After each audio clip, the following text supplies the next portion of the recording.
আরে ভাই, শাবনূর হচ্ছে আমার এক্স গার্লফ্রেন্ড। আমি আগেও বলছি, এখনো বলি। আমি 2016 সালে শাবনূরকে বিয়ে করছি। শাবনূরের কারণে সামিরার সংসার ধ্বংস হয়ে গেছে। সালমান শাহের মৃত্যুর কারণ হচ্ছে দুইজন।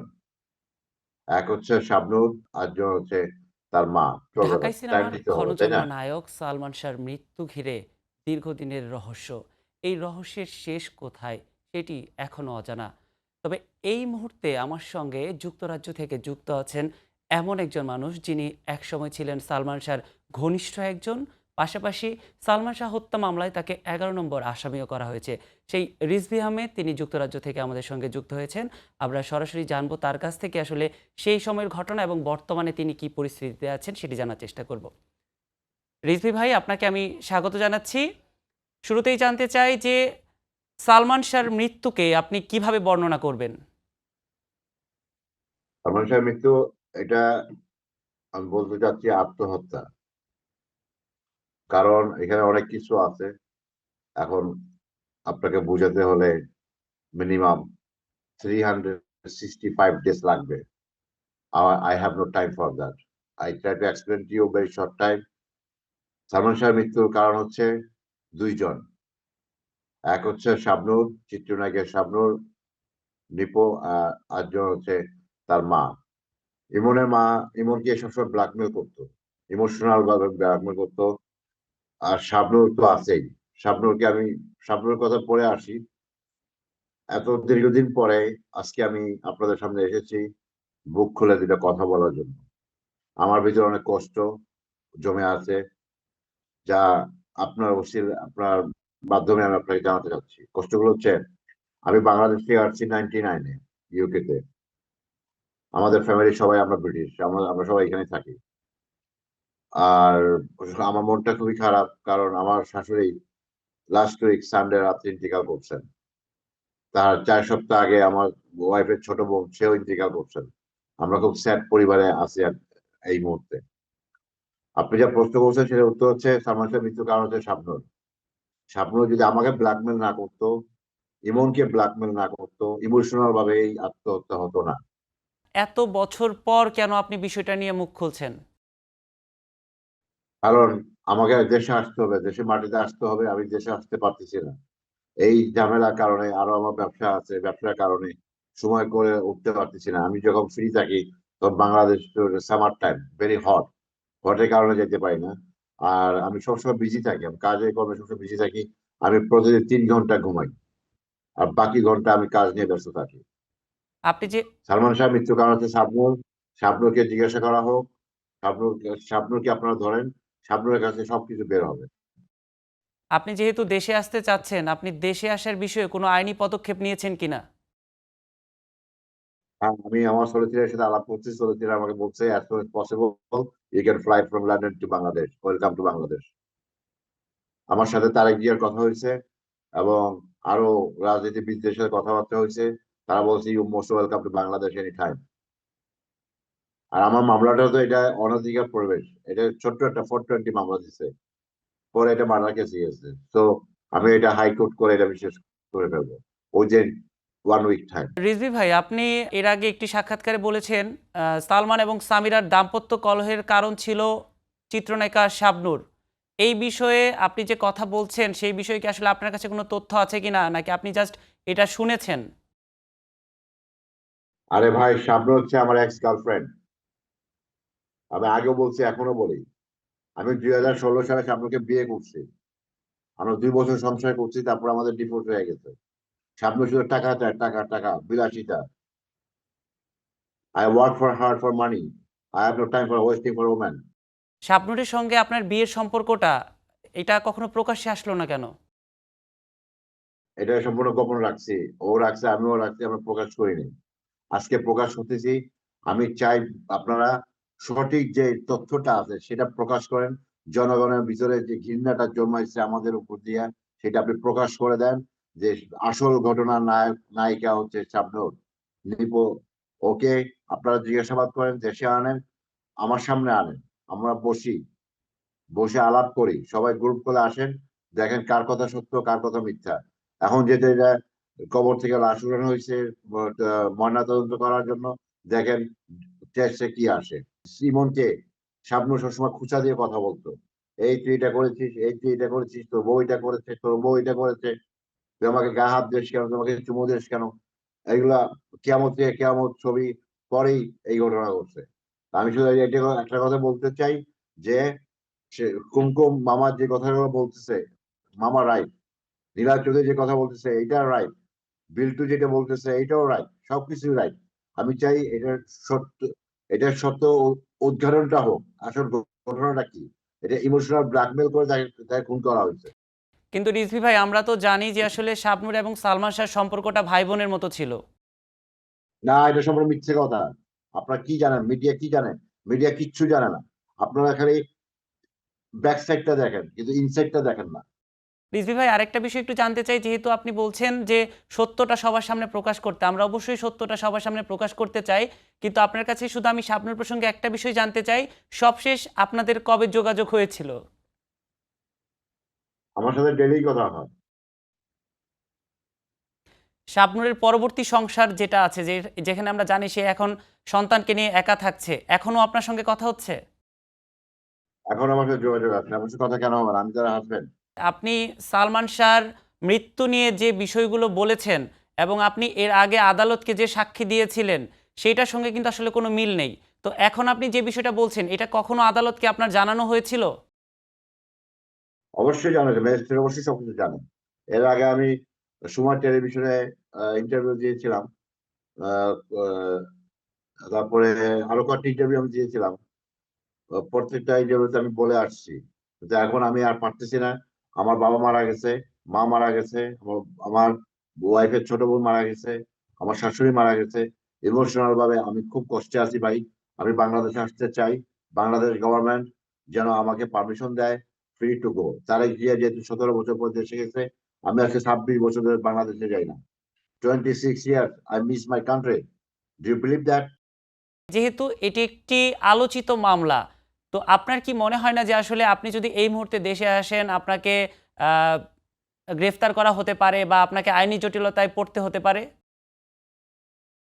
না না, আমার তো আমাকে গ্রেপ্তার করবে না। গ্রেপ্তার করবে কেন? কারণ আমি তো, আমাকে কনভিক্ট করছে 18 month।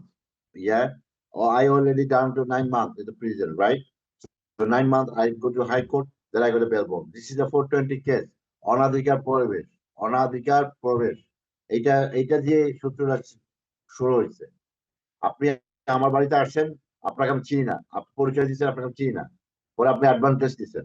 এটা নর্মাল কেস ভাই, এটা এটা এখন ব্যাপারই না। কিন্তু এখন কথা হচ্ছে বিএনপি এখন ক্ষমতায় আসছে, কেসটা আবার উদ্ঘাটন করা হচ্ছে। নীলা চৌধুরী হচ্ছে আমার ফুফু, ঠিক আছে? চিত্র পরিচালক আলমগীর কবির সাহেব, জয়শ্রী কবিরের ভাগিনা আমি, লেরিন আমার ভাই, হোয়াট এভার। এনিওয়ে, আমি শুধু বলতে চাচ্ছি এটাই ভাই, আপনারা সত্যিটা প্রকাশ করেন, শাবনূরকে জিজ্ঞাসা করেন। শাবনূরের কারণে সালমানের মৃত্যু, ইমোশনাল ব্ল্যাকমেল করে ওকে এটা মারা হয়েছে। আমরা অবশ্যই সেই বিষয়ে জানার চেষ্টা করব। তবে আমি আপনার কাছে জানতে চাই রিজভী ভাই, যখন এই মৃত্যুর মামলাটি হয় এবং সালমান শাহর মৃত্যুর সময় আপনার বয়স ছিল 17 বছর, এবং ওই সময়ে আপনি রাজসাক্ষী ছিলেন। আপনি আসলে কার কথায় এই সাক্ষীটা দিয়েছিলেন? কারণ আমি যতটুকু জানতে পেরেছি, সেই সময় আপনি ঢাকায় ছিলেন না মৃত্যুর সময়। আমি ঢাকা ছিলাম। কে বলছে আমি ঢাকা ছিলাম না? আমি ঢাকা ছিলাম। এবং এইটার কারণ হচ্ছে আমার ফুপু। ফুপু আমাকে বললো, তুমি এই কাজটা করো, আমি তোমার সব দায় দায়িত্ব নিলাম, তোমার কোনো ক্ষতি হবে না। তখন আমি ইমোশনাল ভাবে, আবেগে, বিবেকে না, আবেগে আমি সব কাজ করছি। আমি 164 জবানবন্দি দিচ্ছি। ওনারা যেভাবে কমিশনার, ওসি, দারোগা, বদরুল, শাহাবুদ্দিন যা বলছে ওইভাবে আমি সবকিছু, ওরা থানায় বসে সবকিছু লেখাপড়া করছে, লেখাপড়া করে আমার সিগনেচার নিচ্ছে। যখন আপনাকে এটা বলতে বলা হলো, আপনাকে যখন কনভিন্স করা হচ্ছিল, ওই মুহূর্তে আর কে কে ছিল সেই সময় সেই জায়গায়? কমিশনার ছিল, থানা ওসি ছিল, দারোগা ছিল, আর সাংবাদিক মিলন ছিল। না, এটা তো আপনি যখন রাজি হয়েছেন যে আপনি জবানবন্দি দিবেন, তখন আপনি সবার সামনে জবানবন্দি দিলেন। কিন্তু আপনাকে যখন ম্যানেজ করা হলো যে আপনি এটার জবানবন্দি দেন, সেই সময় আসলে আর কে কে ছিল? না না, সেখানে আমরা 4 জন ছিলাম। আচ্ছা, আরেকটা বিষয় একটু জানতে চাই রিজভী ভাই, যেহেতু আপনি ঢাকায় ছিলেন বলছেন, সালমান শাহর মৃত্যুর একদিন আগে বা ৪৮ ঘন্টার মধ্যে তার কোনো পরিবর্তন দেখেছিলেন বা তাকে দেখে কি মনে হয়েছিল? ও খুব ইমোশনাল ছিল, খুবই ইমোশনাল ছিল। ও কোনো ড্রিংক করতো না, কোনো সিগারেট খেত না, কোনো ধরনের কোনো নেশা করতো না। সামটাইম মাথা গরম হয়ে গেলে তখন যে একটা আমার কাছ থেকে সিগারেট নিয়ে ১-২ বার টেস্ট করে ফেলে দেয়। কিন্তু মৃত্যুর কারণ হচ্ছে ভাই শাবনূর ভাই। শাবনূরের কারণে সামিরার সংসার ধ্বংস হয়ে গেছে। আমি যদি আপনাকে মেন্টালি টর্চার করি, তা আপনি যেকোনো সময় যেকোনো একটা অ্যাক্সিডেন্ট করতে পারেন। আপনি জনগণকে প্রকাশ করে দেন, শাবনূর হচ্ছে মৃত্যুর একমাত্র কারণ। সংসারে অশান্তির কারণ। রিজভী ভাই, আপনি আমার ফুফু আপনি ঠিক আছে, বলছেন নীলা চৌধুরী ঠিক আছে। আপনি বলছেন শাবনূর এর পেছনে দায়ী। কিন্তু আমাদের এখানে মিডিয়াতেও কিন্তু একটা কথা প্রচলিত আছে যে সামিরার সঙ্গে ডনের একটা সম্পর্কের কারণেও কিন্তু তাদের দাম্পত্য কলহ হয়েছে। Impossible, never talk to me like that. ডনের সাথে সামিরার কোনো সম্পর্ক ছিল না। কিন্তু সালমান শাহ এবং ডনের তো একটা ভালো বন্ধুত্বপূর্ণ সম্পর্ক ছিল। সেটা নষ্ট হলো কিভাবে? একমাত্র শাবনূর। কারণ শাবনূর, শাবনূর, শাবনূর। এরা সবসময় কথা দিয়ে কথা লাগাইত। একজনের কথা আরেকজন, আরেকজনের কথা আরেকজন ইন্ধন দিত। যাকে বাংলা ভাষায় বলা হয় ইন্ধন।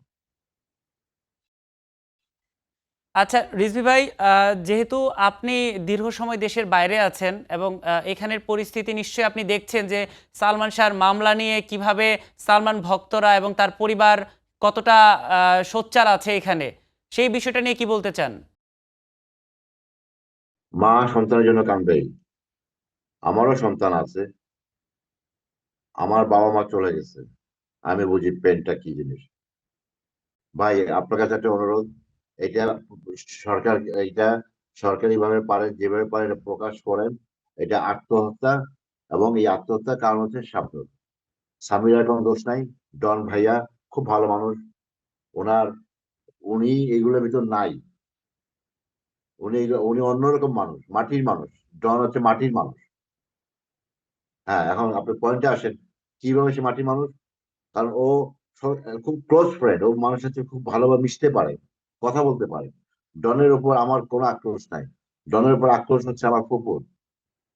ফুপু বলে যে ও মেসেজ করতো, বডি মেসেজ করতো, ও এটা করতো সেটা করতো, ও তো আগে বাজে কথা ফুপু বলে। কিন্তু Nila Chowdhury at the moment mentally sick, bipolar disorder. সে মানসিকভাবে অসুস্থ। রিজভী ভাই, আপনি এখন যেহেতু বিষয়টা নিয়ে প্রকাশ্যে কথা বলছেন এবং আপনি চান এটার একটা আইনি সমাধান হোক এবং যে মামলা চলমান আছে সেটার একটা সুষ্ঠু সমাধান হোক। আপনাকে যদি এই মুহূর্তে আবার আদালতে সাক্ষ্য দেওয়ার জন্য বলা হয়, আপনি কি সেইটা দিতে প্রস্তুত কিনা? Yes, any time, 24 hour, any time. Welcome to Scotland to Bangladesh. আমি ফ্লাই করে আসবো, কোর্টে সাক্ষী দিব। যেটা ঘটনা ঘটছে আমি ম্যাজিস্ট্রেটের সামনে সেটা আমি স্বীকার করবো। আমি আপনাকে কথা দিলাম, I promise to you, I let you know as soon as possible. When I come to Bangladesh, I let you know ইনশাআল্লাহ। আচ্ছা, আরেকটা বিষয়, একটু আপনার ব্যক্তিগত বিষয়ে অনেক প্রশ্ন উঠেছে। আপনি এর আগে বলেছিলেন যে আসলে আপনি যখন লন্ডনে যান সেই সময়ে আপনি ভিসা পাসপোর্ট ছাড়াই সরাসরি চলে গিয়েছিলেন এবং আপনাকে যে ফ্লাইটটি বহন করেছিল সেইটি শুধুমাত্র আপনাকেই নিয়ে গিয়েছিল, আর কোনো যাত্রী সেখানে ছিল না। এই রহস্যটা একটু বলবেন? No comment. আপনার আমার টাইম নেই। আমার কিছুই বলার টাইম নেই ভাই, আমি খুব ব্যস্ত মানুষ। আমি এখন বের হব। এখন লন্ডনে কয়টা বাজে জানেন? অবশ্যই ভোর এখন। হ্যাঁ, ভোরবেলা। আমার আমার আমার মুডটা অফ করেন না। আপনার যদি আর কি জানতে ইচ্ছে করে আপনি ডিফারেন্ট টাইমে ফোন করেন, ডিফারেন্ট টাইমে আপনার সাথে আচ্ছা, আমি ইন্টারভিউ একটু দিন। সবশেষ জানতে থ্যাংক চাই ইউ। এখন আপনার সময়টা কেমন কাটছে? আলহামদুলিল্লাহ খুব ভালো কাটছে। আমি মানসিকভাবে একটু অসুস্থ আছি, শারীরিকভাবে একটু অসুস্থ আছি। ইনশাআল্লাহ ঠিক হয়ে যাবে। আমার মাটা মাত্র মারা গেল, আজকে 7 দিন হলো। আমার শাশুড়ি মারা গেছে। আচ্ছা। আমরা তার বিদেহী আত্মার মাগফিরাত কামনা করছি এবং আপনাকে অসংখ্য ধন্যবাদ আমাদের সঙ্গে যুক্ত হওয়ার জন্য। সবশেষ আপনি এই বিষয়ে দেশের মানুষের কাছে কি বলতে চান? আপনি একটু আপনার সেই বক্তব্যটা আমাদেরকে জানাবেন। সম্পূর্ণ বিষয়টা নিয়ে। আমি একটা কথা বলতে চাই, একটা শেষ কথা আমি বলতে চাই আপনাকে, I let you know possible.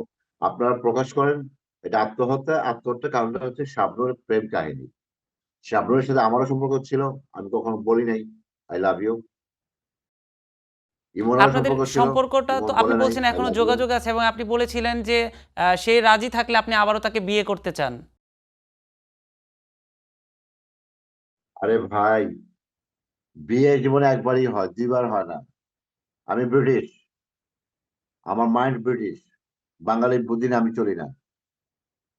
আমার বড় ভাই স্কটিশ পার্লামেন্টের এমপি। আমার ছেলে একজন পাইলট, একজন ডক্টর, একজন পুলিশ অফিসার। জি, আমি সেটাই তো জানতে চাচ্ছিলাম যে যেহেতু আপনার এখন চাওয়া দেশে আসার, মানে আমাদের তো সবার যারা দেশের বাইরে থাকে তাদের মনের একটা সুপ্ত বাসনা থাকে যে আমার শেষ সময়টা আমার দেশে কিভাবে কাটাতে চাই বা আমার শেষ জায়গা গন্তব্যটা আসলে কোথায় হবে? সেই বিষয়ে কিছু বলতে চান? আমার শেষ ঠিকানা কোথাও আমি জানি না। আর যদি বাংলাদেশ গভর্নমেন্ট আমাকে চায়, এনি টাইম আমি ফ্লাই করবো। Heathrow to Dhaka take 10 hour time. And next flight I come back to London. Okay, ধন্যবাদ রিজভী ভাই। আপনি আমাদের সঙ্গে যুক্ত হয়েছিলেন এবং আমাদেরকে বেশ কিছু তথ্য দিয়েছেন। আমরা পরবর্তী প্রয়োজনে আবারও আপনার সঙ্গে যোগাযোগ করব। ভালো থাকবেন আপনি। Okay, thank you so much. দর্শক, এতক্ষণ আমরা কথা বলছিলাম রিজভী আহমেদের সঙ্গে। তিনি আমাদেরকে জানাচ্ছিলেন সেই সময়ের ঘটনা এবং এই আলোচিত যে মৃত্যু সালমান শাহর, সেইটি নিয়ে আসলে যে ধরনের আ জল্পনা আমরা এতদিন শুনে এসেছি, সেই বিষয়গুলো কিন্তু তিনি বলছিলেন এবং তিনি সরাসরি কিন্তু চিত্রনায়িকা শাবনূরকে এটার জন্য অভিযুক্ত করেছেন এবং সরাসরি তিনি আসলে দাবি করলেও এই বিষয়ে কিন্তু আমাদের কাছে এখনো কোনো প্রমাণ আসেনি। তবে আমরা অপেক্ষা করব যে সালমান শাহ হত্যার সঠিক বিচার হোক এবং সালমান শাহর মৃত্যু নিয়ে যে আলোচনা আছে এটি হত্যা নাকি আত্মহত্যা সেইটি আসলে চূড়ান্ত কবে জানতে পারবো সেইটি জানার অপেক্ষায় কিন্তু সালমান ভক্তরা রয়েছে এবং আমরা আশা করছি এই উত্তর এখন সময়ের অপেক্ষায়।